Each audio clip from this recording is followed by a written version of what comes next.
जय श्री राम, जय जवान जय किसान। મિત્રો, હમણાં 8-10 દિવસથી જે ગુજરાતની અંદર થોડુંક સમજફેર થઈ ગયું છે ધરતીપુત્રો અને સહકારને વચ્ચે, તો હું મહંત શ્રી સુખરામદાસ બાપુ ખાખીમડી રામજી મંદિર મેંદરડાથી સહકારશ્રીને વિનંતી કરું છું કે જે ધરતીપુત્રો છે, ધરતીપુત્રોને સંતોષકારક વળતર મળવું જોઈએ, કારણ કે આ દેશ કૃષિ પ્રધાન દેશ છે। આ દેશની અંદર ધરતીઓ પુત્રને મહત્વ આપવું જોઈએ। આ દેશ ઋષિ પ્રધાન દેશ છે।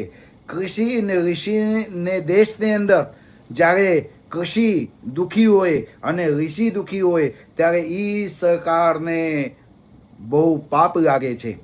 તો જે રાજા હોય, રાજા મીન્સ અત્યારે સરકાર છે, રાજા ગુજરાત સરકાર, તો ગુજરાત સરકારને હું મહંત સુખરામદાસ બાપુ ખાખીમડી રામજી મંદિર મેંદરડાથી વિનંતી કરું છું કે જલ્દીમાં જલ્દી જેટલા બની શકે એટલા તમે કૃષિને માંગ પૂરી કરો, કારણ કે આ એક વાવાઝોડા જેવું જે હવા ઉડી રહી છે, આ ખૂબ જ આવનાર સમયમાં ગુજરાત સરકારને નુકસાન પહોંચાડશે।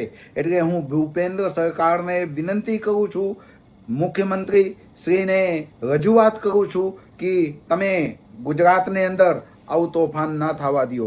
આવનાર સમયમાં ઘણા ઠેકાણે જે ધરતીપુત્રો છે એ બધા આંદોલન કરે, પોતાના હક માટે જ્યારે લડવું પડે ત્યારે રાજાને વિચાર કરવું જોઈએ અને વિચારીને પ્રજાના હિત થાય એના ઉપર સરકારને થોડું જોર આપવું જોઈએ। એટલે ફરીથી હું ગુજરાત સરકારને વિનંતી કરું છું અને ગુજરાતના જ માનનીય વડાપ્રધાન નરેન્દ્રભાઈ મોદી સાહેબ છે, તો નરેન્દ્રભાઈ મોદી સાહેબ આ વાત કેમ નથી પહોંચી? મોદી સાહેબ તો ઋષિ અને કૃષિ બંનેના હકમાં ફેસલા આપનાર રાજા છે, તો અત્યાર સુધી તક પ્રધાનમંત્રીજી કેમ આ બાબતમાં કંઈ જવાબ આપતા નથી? એટલે વિડીયોને માધ્યમથી હું ગુજરાત સરકારને અને કેન્દ્ર સરકારને બંનેને વિનંતી કરું છું કે ખેડૂતોને હિતમાં તમે ફેસલા આપો અને ખેડૂતોને ન્યાય આપો અને આવનાર સમયમાં ઘણું બધું નુકસાનીથી બચવા માટેના એક જ રસ્તા છે, જે ખેડૂત પુત્રો છે, ધરતી પુત્રો છે, એ બધાને